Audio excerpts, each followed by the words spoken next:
أعوذ بالله من الشيطان الرجيم.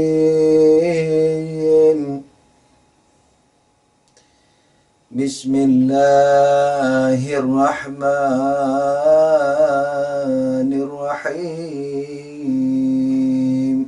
أستغفر الله ربي وأتوب إليه. أستغفر الله ربي وأتوب إليه. أستغفر الله ربي وأتوب إليه. أستغفر الله ربي وأتوب إليه. أستغفر الله ربي وأتوب إليه.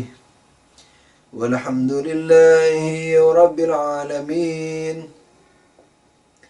ثم الصلاة والسلام على أشرف الأنبياء والمرسلين، حبيبنا وحبيب رب العالمين أبي القاسم محمد، اللهم صل على محمد وآل محمد وعلى آله الطيبين الطاهرين المعصومين المنتجبين. أما بعد، السلام عليكم ورحمة الله وبركاته.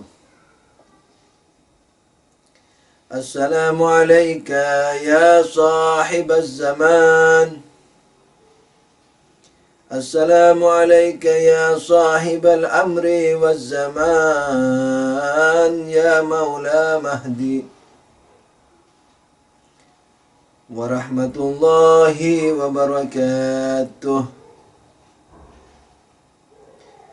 Izinkan kami mengenang kesyahidan Maula Husain kakekmu.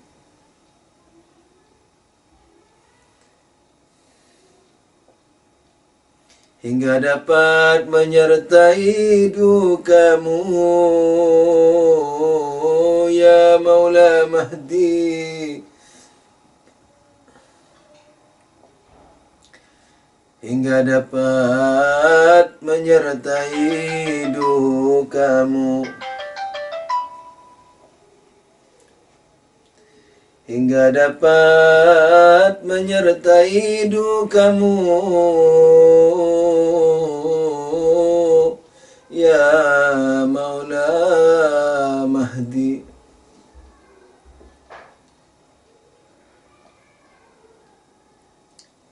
Syafaati kami ya Maula, hingga dapat melepaskan semuanya, demi dapat menyentuh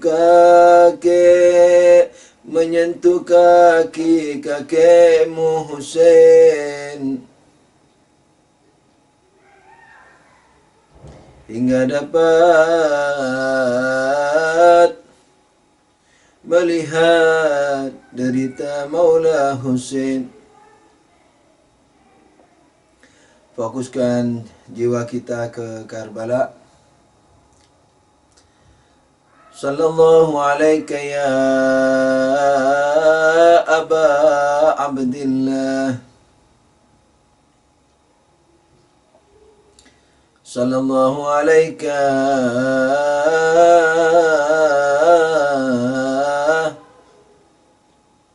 ya ibn Rasulillah.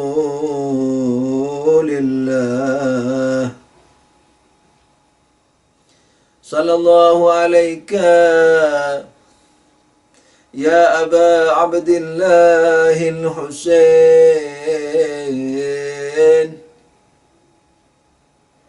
وعلى الأرواح التي حلت بفنائك.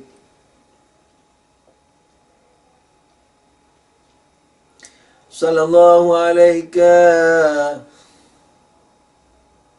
وعلى أبنائك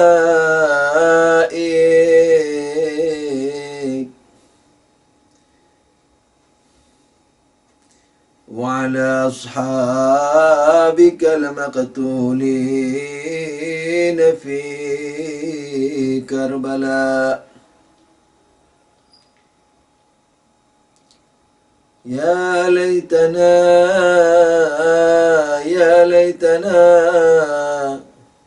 كنا معكم سادتي فنفوز فوزا عظيما.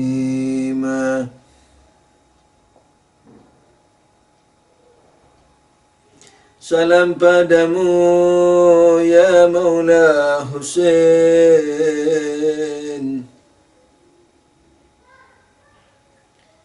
Salam padamu ya Maula Husain.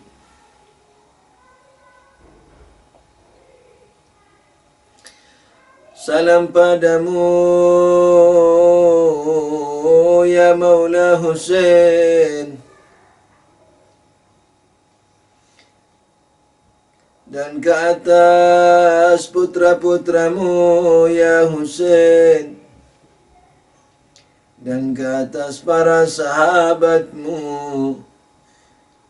yang semuanya syahid dalam pangkuanmu ya Husain. Salam padamu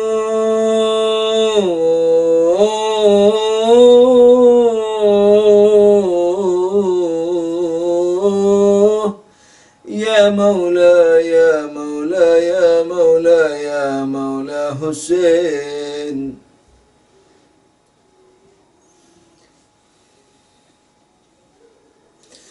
Apakah salahmu ya Maula hingga kau dibantai seperti itu?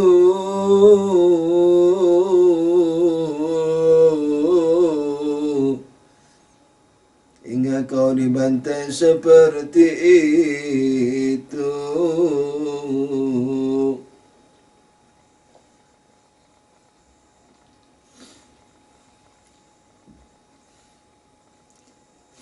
Dalam riwayat disebutkan ketika Imam Husain alaihissalam sudah banyak terluka karena 2 hari juga tidak minum, peperangan dahsyat, 1 melawan 30.000, yakni di akhir pertempuran, yakni dikala Imam Husain sudah tinggal sendiri alaihissalam.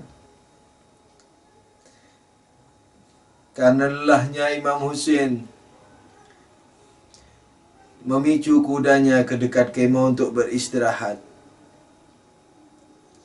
Walaupun tetap di atas kuda, tapi apa yang terjadi? Mereka tidak melepaskanmu ya Husain, ya Husain, ya Husain. Mereka tidak melepaskanmu ya Husain, ya Husain.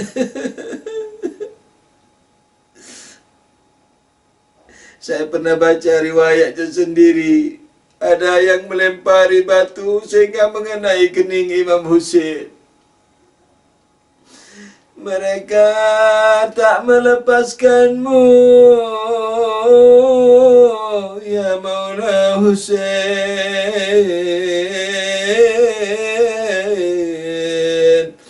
Tak melepaskanmu beristirahat ya Maula Husain,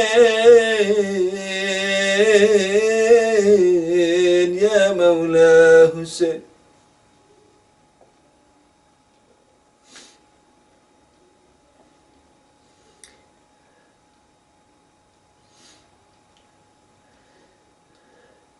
Setiap Imam Husain tenggelam dalam kepungan musuh, menyerbu sebegitu jauh.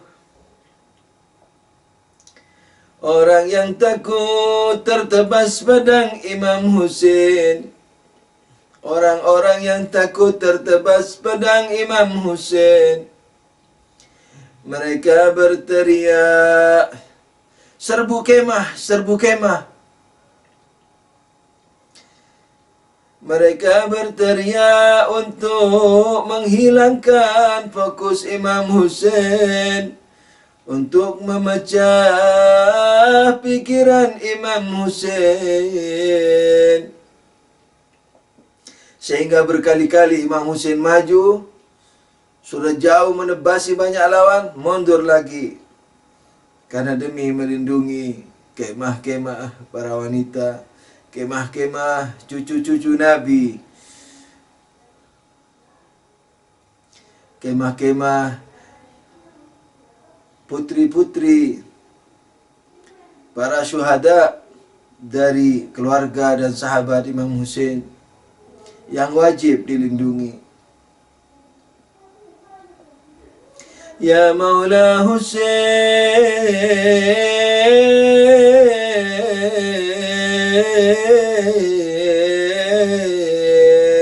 Ya Maula Husain.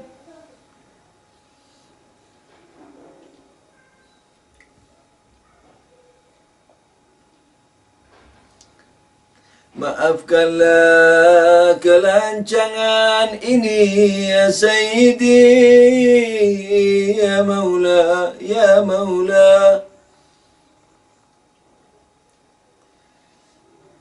Ya Sayyidi, ya Maula. Saya juga pernah membaca riwayat ketika Imam Husain terakhir kali masuk ke dalam kemah untuk pergi selama-lamanya, setelah mengulang beberapa nasihat kepada Zainab Sukainah, kepada Zainab terutama untuk menjaga Imam Ali Zainal Abidin yang dalam keadaan sakit parah. Sebegitu hormatnya Imam Husain kepada para wali-wali wanita ini, kepada Zainab, kepada Sukainah, dan yang lain-lain. Diriwayatkan bahwa Imam Husain ketika maju ke medan laga tidak membelakangi mereka. Ketika mau menuju kudanya tidak membelakangi mereka, tapi berjalan mundur.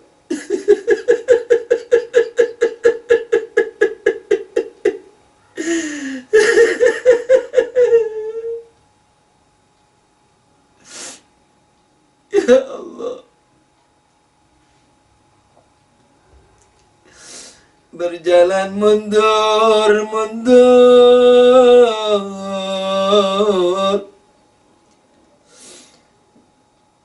sampai pada kudanya. Barulah beliau naik kuda itu dan menyerbu lawan-lawan. Sallallahu alaika ya Maula Husain wa ala arwah allati halat bifinaik salawat. Allahumma salli ala Muhammad wa ali Muhammad. Allahumma salli ala Muhammad wa ali Muhammad. Allahumma salli ala Muhammad wa ali Muhammad wa ajil farajahum.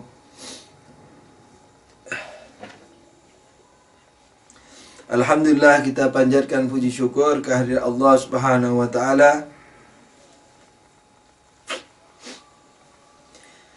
yang telah memberikan kepada kita kesempatan untuk berkumpul sebagaimana saudara-saudara lain di tempat-tempat lain di seluruh dunia ini, di seluruh penjuru Indonesia,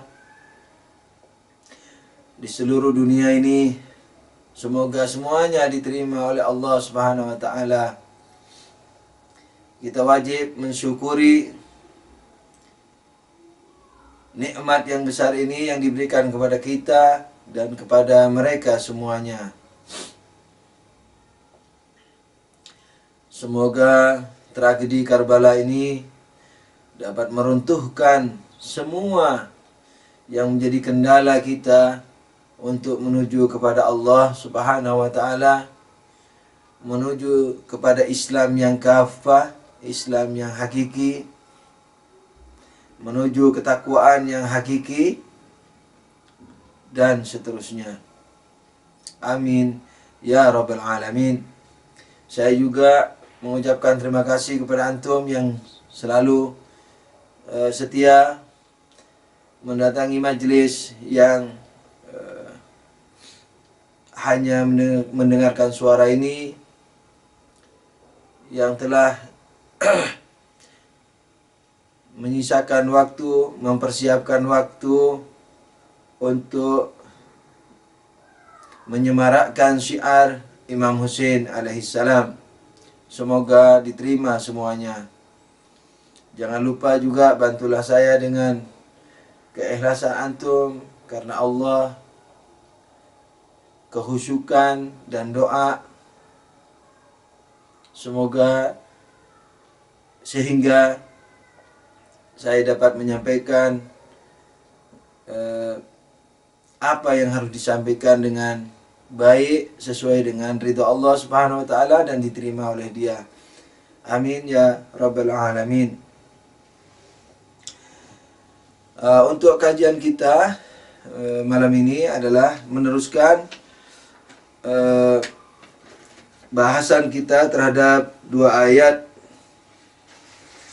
yang kita baca di awal-awal pertemuan kita, yaitu a'udzubillahi minasyaitonirrajim. Huwallazi khalaqakum min turabin summa min nutfatin summa min 'alaqatin summa yukhrijukum tiflan summa litablughu ashuddakum summa litakunu syuyukha wa minkum man yatawaffa min qabl wa litablughu ajalan musamma wa la'allakum ta'qilun.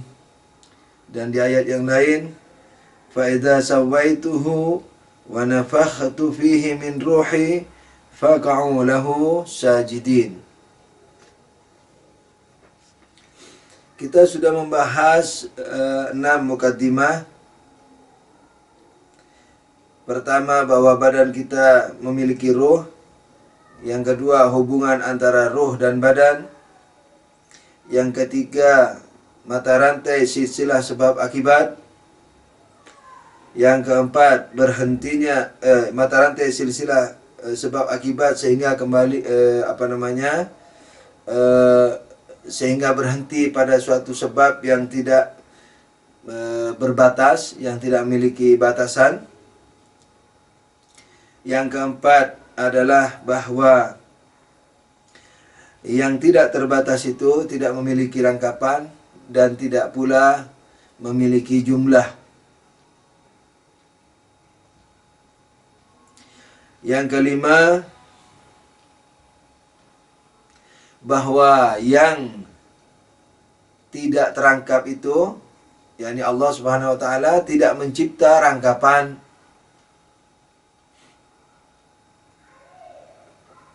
Tidak mungkin mencipta rangkapan.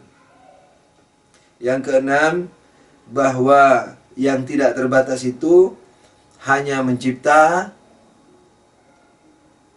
wujud non-materi, juga non-materi mutlak, bukan non-materi barzakhi. Kelanjutan bahasanya, kita mau lebih jauh mengenal as-sadirul awal ini, yakni ciptaan pertama, yang dikatakan al-aqlul awal, atau dalam riwayat sebagai Nur Muhammad sallallahu alaihi wa alihi wasallam.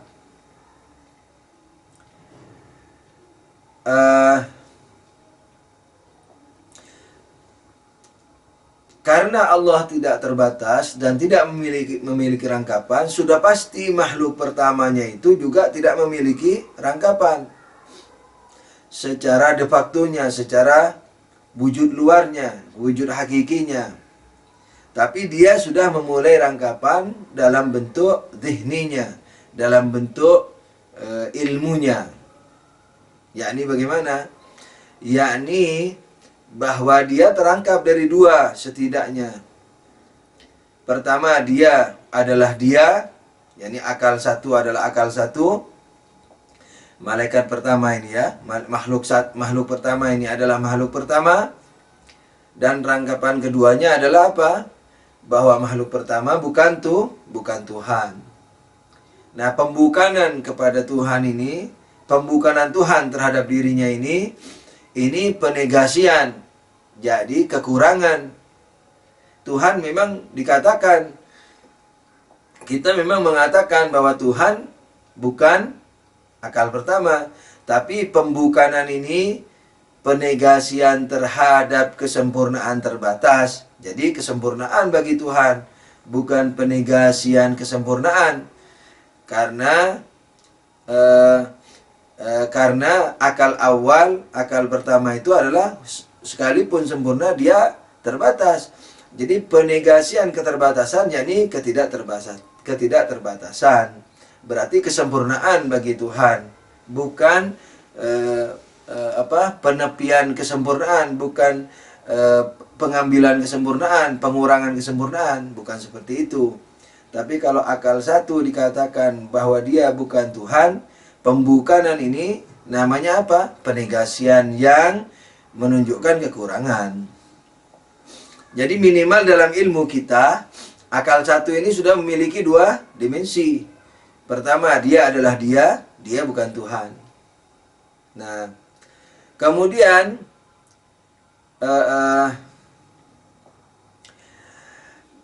akal satu ini kan melahirkan akal dua. Toh? Nah, akal dua mulai meningkat dimensinya menjadi 3 misalnya. Dia adalah dia bukan akal satu, dia bukan Tuhan. Akal 3 juga begitu. Dia adalah dia bukan akal 2, dia bukan akal 1, dia bukan Tuhan. Jadi 4 dimensi rangkapan. Walaupun rangkapannya rangkapan ilmu, dalam ilmu. Di luarnya tetap dia merupakan wujud yang sederhana, bukan lawan mewah ya. Sederhana lawan rangkapan. Yani sederhana yani tidak memiliki rangkapan. Basitul haqiqah, yani hakikatnya yang basit. Basit itu yani tidak memiliki rangkapan. Kata-kata yang sempurna dalam bahasa Indonesia saya belum mendapatkannya, kecuali ya sederhana itu. Tapi sederhana bisa kebanyakannya dipakai sebagai lawan mewah. Jadi kurang berwibawa di sini. Jadi kalau antum punya sepadanan kata yang bermakna tidak ada rangkapan tapi tidak mengurangi kemewahannya, tolong juga diusulkan ke saya. Nah, shallu ala nabi, Allahumma shalli ala Muhammad wa ali Muhammad. Lalu dari akal 3 keluar akal 4, lahir akal 4, dari akal 4 lahir akal 5, dari akal 5 lahir malaikat 6, malaikat 7 dan seterusnya. Nah, ketika lahir seterusnya ini semakin bertambahlah apa dimensinya, walaupun dimensi itu masih berupa ilmu. Nah, sampai kepada akal akhir. Nah, sampai kepada akal akhir. Jadi dari akal 1 ke akal 2, 3, 4 sampai ke akal akhir. Kalau filosof yang lama mengatakan akal akhir itu akal yang ke-10. Tapi Mullah Sadra ridwanullah taala alaihi wa alaihim jami'an itu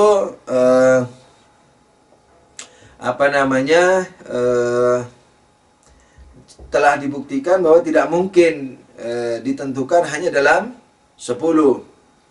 Jadi tidak tahu jumlahnya kecuali Allah, sebagaimana disebut dalam Quran, kurang lebih la ya'lamu junuda rabbik.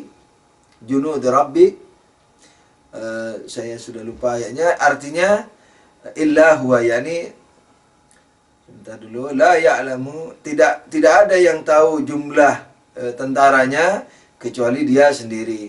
Ya, di sini maksudnya adalah bisa diterapkan ke akal, ke makhluk-makhluk akal ini. Sebentar sabar, saya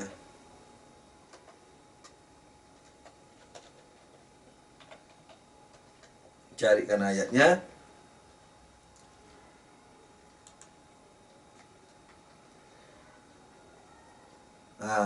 Wa ma ya'lamu junuda rabbik, bukan rabbihi, rabbika, illa huwa. Ini kan banyak ayat-ayat toh, walillahi junudus samawati wal ard. Misalnya ayat surat Al-Fatah ayat 7, Allah memiliki tentara di langit dan di bumi. Jadi pembantu-pembantu itu yang seperti yang dijelaskan dalam ilmu akal filsafat ini, akal 1, 2, 3 sampai barzakh itu. Di ayat yang lain misalnya ayat Fatah juga, surat Fatah ayat 4 misalnya walillahi junudus samawati wal ard. Sama, Allah memiliki tentara di langit, pasukan-pasukan di langit dan di bumi. Nah, terus kemudian di ayat di surah Al-Muddatsir ayat 31 Allah berfirman, a'udzubillahi minasyaitonir rajim, wa ma ya'lamu junuda rabbika illa huwa. Sesungguhnya tidak ada yang tahu jumlah tentara Tuhanmu kecuali Dia. Nah,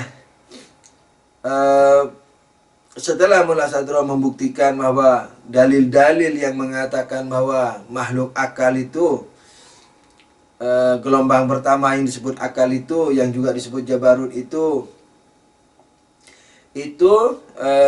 bahwa dalil bahwa mereka 10 itu tidak kuat dan dibuktikan kebutlanannya, yakni kesalahan dalilnya. Lalu beliau mengatakan tidak mungkin ada yang tahu jumlah itu, karena Allah berfirman, wa ma ya'lamu junuda rabbika illa huwa. Yani karena awalan tidak ada dalil untuk mengetahui, dan dalil-dalil yang mengatakan 10 sudah dibantah. Gamblang salahnya. Karena saya tidak mengajar filsafat kecuali filsafat terapan ini, maka izinkan saya tidak menyebut itu kecuali di tempat lain barangkali. Nah, kemudian Mullah Sadra menyebut wa ma ya'lamu junuda rabbika illa huwa, tidak ada yang tahu Tuhanmu tentara Tuhanmu kecuali Dia.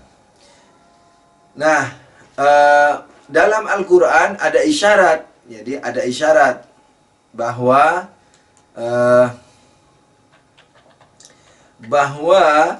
makhluk akal ini disebut alin. Ajib ini. Jadi kan di ilmu akal, di ilmu filsafat, ilmu akal, saya katakan ilmu akal karena dia selalu bertopang pada dalil gamblang, kayak 1 tambah 1 2 gitu, terus menaik sehingga yang kelihatan sulit itu menjadi mudah, kayak 1 tambah 1 2. Ini filsafat. Kalau filsafat menyulit-nyulit, itu bukan filsafat. Filsafat itu memudahkan pemahaman yang sulit itu. Jadi membangun dalil, argumentasi terhadap statement atau pernyataan yang super sulit menjadi super mudah. Ini kerjaan filsafat. Jadi bukan mau menyulit-nyulit orang, justru mau mempermudah orang dan dengan akal yang sama. yakni bertopang pada akal yang kayak 1 tambah 1 2 itu.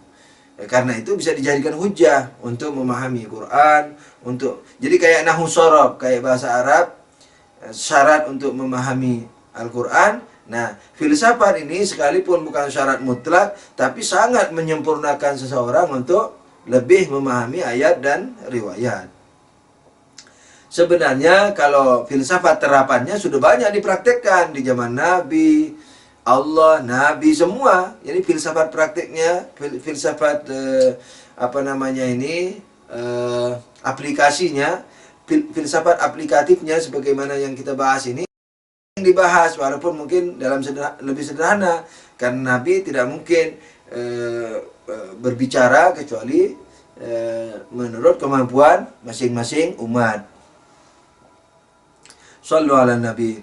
Allahumma salli ala Muhammad wa ali Muhammad wa ajil farajahum. Nah, antum saya teruskan dulu. Dari makhluk, dari akal akhir ini, Nah, akal akhir ini disebut juga Lauhul Mahfuz, disebut juga Al-Arsh, Arshullah. Nah, baru nanti dari Arshullah ini terlahirkan apa yang disebut malaikat barzah. Yang kita sebut malaikat barzah itu malaikat biasa. Hebat, tapi bukan malaikat yang akal itu. Gitu. Jadi malaikat ini seperti Jibril apa semua itu ada di barzah ini. Hebat-hebat kalau dibanding kita.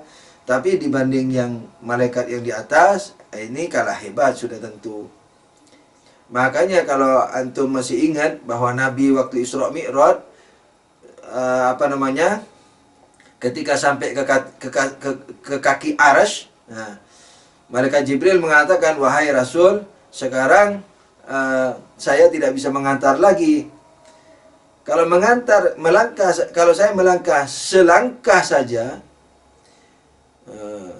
lau taqaddamtu an mulatan, kalau aku melangkah sesemut, yakni segede semut saja langkahku, lah taraktu, maka aku akan terbakar." Itu ketika sampai di mana? Di kaki Arsy, yakni di kaki akal akhir itu.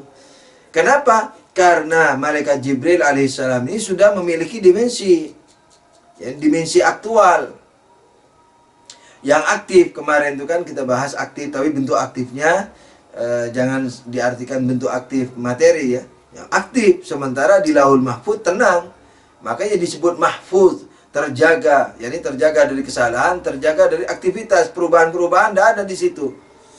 Nah, gitu.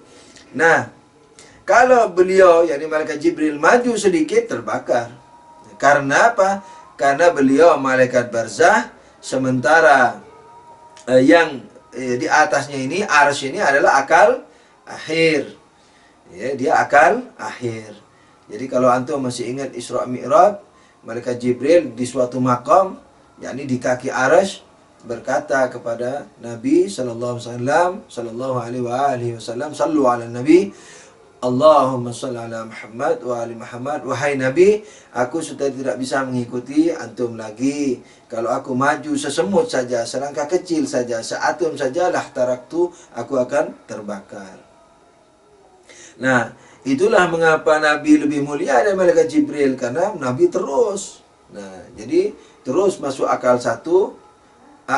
masuk akal terakhir, masuk akal sebelum akhir, dan seterusnya sampai ke akal satu. Makanya jadi khalifah itu. Sebenarnya pangkat Nabi sudah di situ ala kulli hal sebelum jadi Nabi. By the way,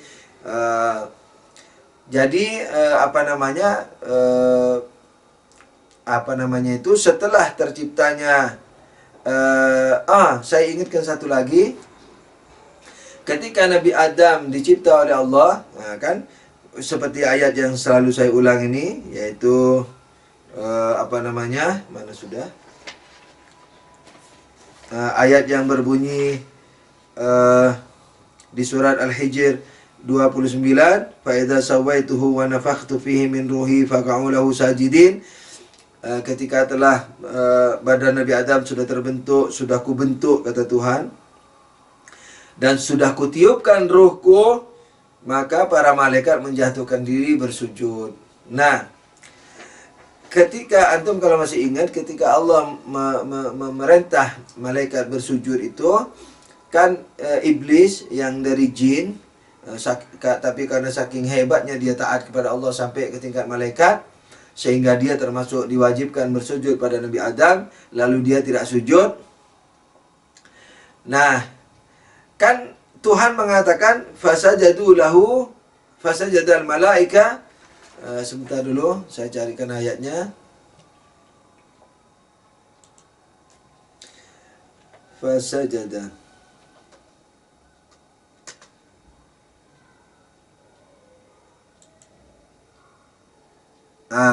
Dalam ayat ini Allah berfirman, yakni ayat Al-Hijr, yakni surat 15 ayat 30, fasajadal malaikatu kulluhum ajmaun. Allah mengatakan apa? Maka para malaikat bersujud kepada Nabi Adam, maksudnya kulluhum ajmaun, semua mereka tanpa kecuali. Nah, jadi Allah mengatakan apa? Bahwa seluruh malaikat bersujud kepada Nabi Adam. Nah, seluruh malaikat, kulluhum ajma'un, semua mereka. Akan tapi ketika melihat iblis tidak mau sujud, Allah berkata apa? Ini di surat Shad surat 38 ayat 75. Qala ya iblis, ma mana'aka an tasjuda lima khalaqtu biyadayya? Astakbarta am kunta minal alin? Yani apa? Wahai iblis, apa yang mencegahmu bersujud kepada makhluk yang kucipta dengan dua tanganku? Nah, ini dua tangan ini diartikan Wahabi apa? Memang betul-betul dua tangan. Bukan menunjuk kepada makna gaib non materi seperti yang diartikan para ulama lain, walaupun Sunni atau Syiah yang mengartikan dua tangan ini maksudnya adalah jalal dan jamal, yakni keperkasaan dan keindahan. By the way, saya tidak mau bahas ini. Aistakbarta am kunta minal alin? Ini kamu ini sedang menyombongkan diri, atau ini yang saya maksudkan, am kunta minal alin, atau kamu dari yang tinggi. Nah, di sini walaupun tidak memastikan, Ayatullah Jauti Omuli mengatakan bahwa ini ada isyarah bahwa ada malaikat yang tidak diperintah sujud. Karena am kunta minal alin. Jadi apakah kamu termasuk dari kelompok, alin ini jamak lu ya. Alin, alin. Jadi yang jamak, yakni apakah kamu termasuk kelompok yang tinggi? Nah, gitu. Jadi ada isyarah bahwa ada malaikat yang tidak diperintah sujud. Nah, sebagaimana maklum, sujud itu artinya taat, bukan sungkem, karena malaikat Jibril atau Mikail, Israfil, semua pada malaikat yang mengurusi mudabbirati amra, yang mengurusi seluruh alam ini, tidak berjidat. Yani maksudnya tidak punya tubuh materi. Sujud mereka artinya penghormatan dan taat. Nah, mereka diperintah karena mereka menteri-menteri, kan gitu. Menteri-menteri dari Khalifatullah. Jadi Khalifatullah yakni manusia yang derajat tinggi sampai ke akal satu, yakni rohnya yang memanjang dari materi sampai ke akal satu, rohnya memanjang, kan gitu. Nah, memanjang bukan dalam artian apa? Bukan dalam artian benda lo ya. Menguasai, yakni meluasi sampai ke akal satu. Makanya bisa jadi khalifah, memimpin akal satu, akal dua, akal tiga secara langsung. Kalau akal satu nggak bisa jadi khalifah kecuali memimpin akal dua saja. Akal dua nggak bisa jadi khalifah kecuali memimpin akal tiga. Nggak bisa memimpin akal satu karena akal satu lebih tinggi. Nah, jadi malaikat tidak bisa yang jadi khalifah. Makanya ketika Allah mengatakan aku akan menjadikan manusia, mau mencipta manusia sebagai khalifahku, para malaikat merayu Allah, memohon dengan mengatakan apa? Ataj'alu fiha man yufsidu wa yusfikud dima wa nahnu nusabbihu bihamdik wa nuqaddisu lak.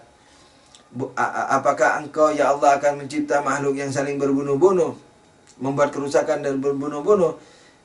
Mana rayuannya? Rayuannya itu bagian pertama rayuan, bagian kedua rayuan adalah wa nahnu nusabbihu bihamdik, sementara kami pemujamu, memuja dengan pujaan-pujaanmu, wa nuqaddisu lak, dan selalu mensucikanmu.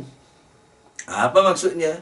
Maksudnya kami yakni para malaikat lebih layak jadi khalifahmu. Allah tidak mengajari lagi. Jawabannya ini alamu ma la ta'lamun. Aku tahu yang kalian tidak tahu. Jadi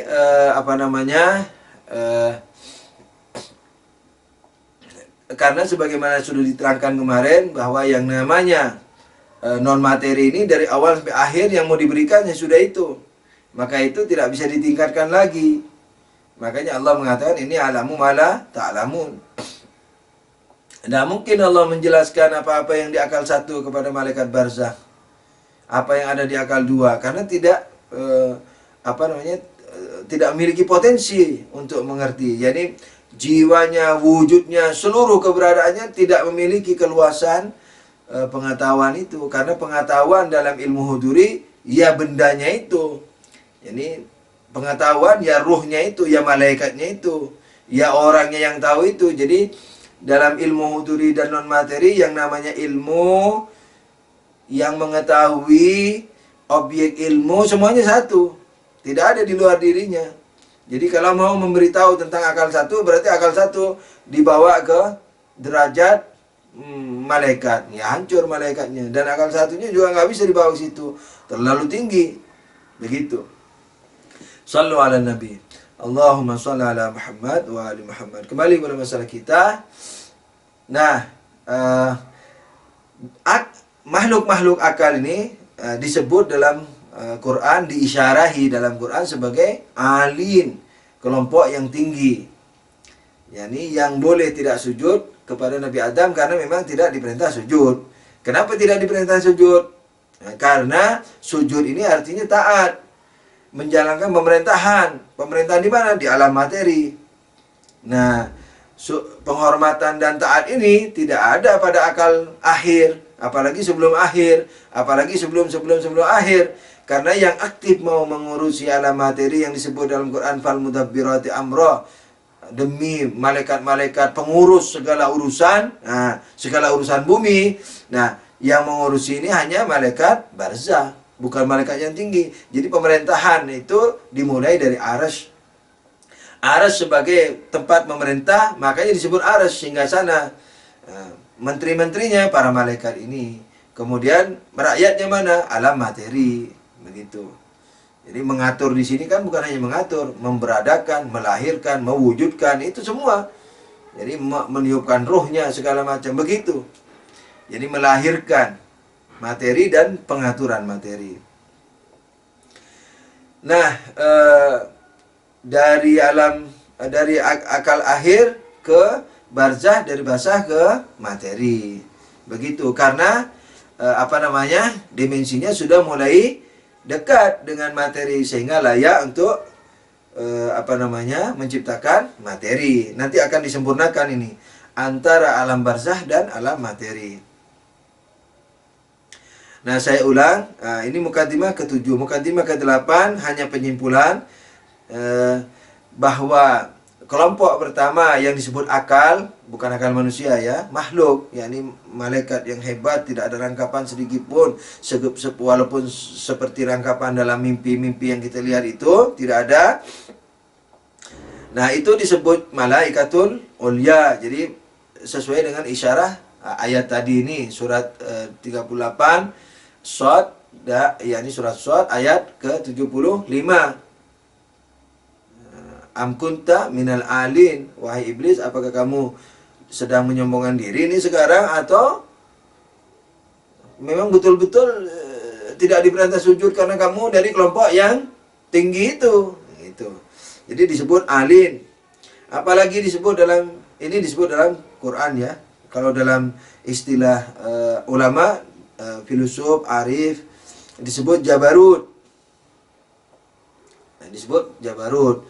Intinya apa? Dia adalah betul-betul mujarrad, betul-betul non materi, tidak ada dimensi apapun, walaupun hanya warna, bentuk, sebagaimana kita melihat benda-benda atau orang atau apa saja dalam mimpi kita. Tidak ada itu. Nah, tapi di akal terakhir sudah mulai ada pasal-pasal, tapi belum berubah-berubah.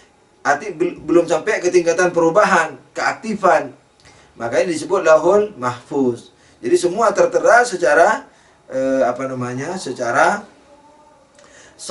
secara sabit, jadi secara tidak beraktivitas gitu. Nah, tapi jangan sampai dipahami ini determinis ya. Ini tidak ada hubungan dengan determinis karena ini ilmu. Jadi yang berkenaan dengan perbuatan manusia sudah ditetapkan oleh Allah dalam Quran, dalam akal kita, bahwa sesuai dengan perbuatan masing-masing, sesuai dengan ikhtiar masing-masing. Karena itu dituruni agama. Kalau sudah ditentukan sama Tuhan, ngapain diturunin agama? Karena itu pula dibalas surga dan neraka. Kalau semua udah ditentuin Tuhan, ngapain ada surga neraka? Ngapain ada agama yang mengatakan carilah jodoh yang baik, tapi jodohnya ditentuin. Carilah rezeki dengan semangat dan doa, tapi udah ditentuin. Jagalah umur, silaturahimlah supaya kamu panjang umur segala macam, dan seterusnya, tapi udah ditentuin umurnya berapa, dan seterusnya. Walhasil ini bukan determinis. Jadi perbuatan manusia itu sudah ditetapkan oleh Allah Subhanahu wa taala sesuai dengan akal kita dan Quran dan hadis dan semua yang diajarkan oleh Allah melalui agamanya, bahwa sesuai dengan perbuatan ikhtiar masing-masing. Shallu ala nabi. Allahumma shalli ala Muhammad wa ali Muhammad. Jadi buat apa diturunkan agama seperti menyuruh kita mencari pasangan yang baik kalau sudah jodohnya udah ditentuin? Buat apa agama menyuruh kita bekerja yang baik supaya tidak mengganggu orang, supaya tidak ngemis sama orang, tangan di atas lebih bagus dari tangan di bawah, tapi rezekinya udah ditentuin. Buat apa Allah mengatakan berjihadlah, kalau bisa mati syahidlah, tapi udah ditentuin kamu mati gantung diri sama aku? Kan tidak mungkin. Mati tabrakan, tidak mungkin. Dan seterusnya. Jadi jangan lemparkan dirimu ke dalam tahluka, jadi dalam kehancuran, tapi sudah ketentuin kamu hancur. Kamu merokok, morfin segala macam, bir segala macam. Rokok tidak haram ya, tapi termasuk penghancuran. Ala kulli hal, by the way, morfin apa segala macam, aku udah tulis. Nah, terus buat apa agama diturunkan? Kalau semua udah ditentuin sama Allah Subhanahu wa taala. Jadi ini tidak ada hubungan dengan Lauhul Mahfuz ini yang disalahpahami oleh orang, di mana ini makom ilmu ini dikiranya makom penentuan karena ditulis katanya sama Tuhan. Jadi yang ditulis mengenai manusia. Sekarang pertanyaannya, apa ada detail-detail manusia di situ, apa yang dilakukan? Ada di Lauhul Mahfuz itu. Kalau tidak ada berarti tidak mahfuz. Jadi tidak terjaga karena masih ada kekurangan tentang apa yang ada di bawahnya. Nah, kan terjaga dari perubahan, terjaga dari kesalahan, terjaga juga dari kekurangan. Kekurangan terhadap apa-apa yang di bawahnya. Kurang lebih begitu maksudnya mahfuz. Allahu a'lam. Nah, dengan demikian, kalau ada detail-detailnya di situ, mungkin ada orang bertanya, kalau begitu berarti kita sudah ditentuin Tuhan. Nah, kita mengatakan detail-detailnya di situ betul-betul detail-detail, bukan detail pekerjaannya aja. Sebagaimana ditanyakan kemarin oleh teman Jakarta kita, bahwa kan sudah ditentuin itu, berarti kan sudah ditulis, berarti mesti terjadi, dan itu ditulis oleh Allah. Nah, dibilangnya begitu. Tidak seperti itu.